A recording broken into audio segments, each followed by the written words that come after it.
Daily Words of God. After the work of Jehovah, Jesus became flesh to do his work amongst man. His work was not carried out in isolation, but built upon the work of Jehovah. It was work for a new age after God had concluded the age of law. Similarly, after the work of Jesus ended, God still continued his work for the next age, because the entire management of God is always progressing forward. When the old age passes, it will be replaced by a new age, and once the old work has been completed, a new work will continue the management of God.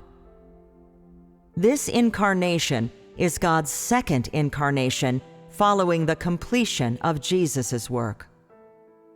Of course, this incarnation does not occur independently, but is the third stage of work after the age of law and the age of grace. Each new stage of God's work always brings a new beginning and a new age. So too are there corresponding changes in the disposition of God, in his way of working, in the location of his work, and in his name. No wonder, then, that it is difficult for man to accept the work of God in the new age. But regardless of how he is opposed by man, God is always doing his work, and is always leading the whole of mankind forward. When Jesus came into the world of man, he brought the age of grace and ended the age of law. During the last days, God once more became flesh, and when he became flesh this time, he ended the age of grace and brought the age of kingdom. All those who accept the second incarnation of God will be led into the age of kingdom and be able to personally accept the guidance of God.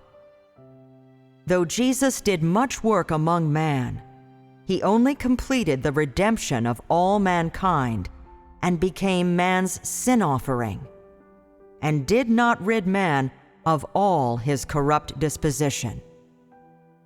Fully saving man from the influence of Satan not only required Jesus to take on the sins of man as the sin offering, but also required God to do greater work to completely rid man of his disposition, which has been corrupted by Satan.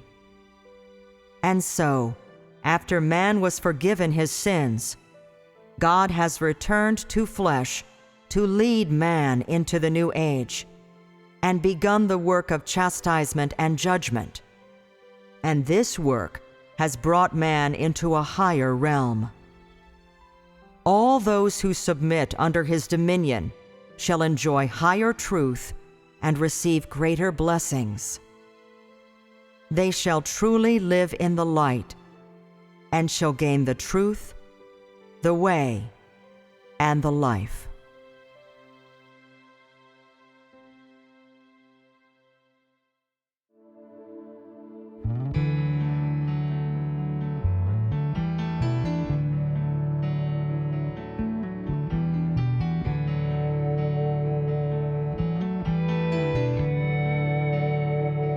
When Jesus came to the world of man, he ended the age of law, and he brought the age of grace.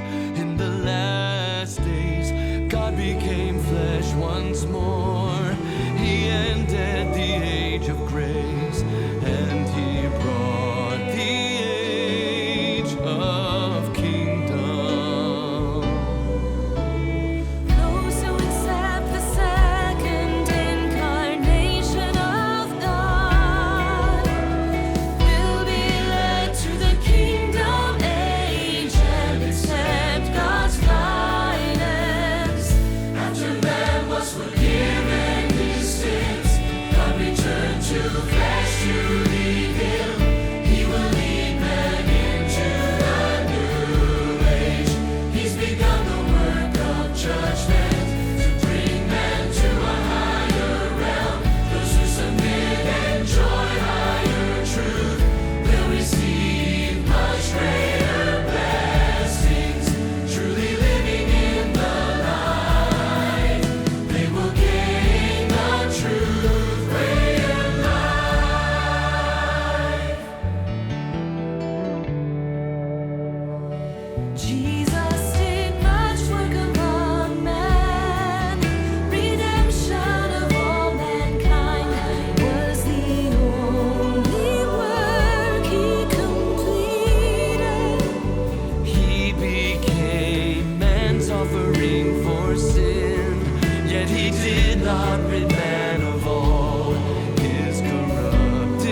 truly Him, He will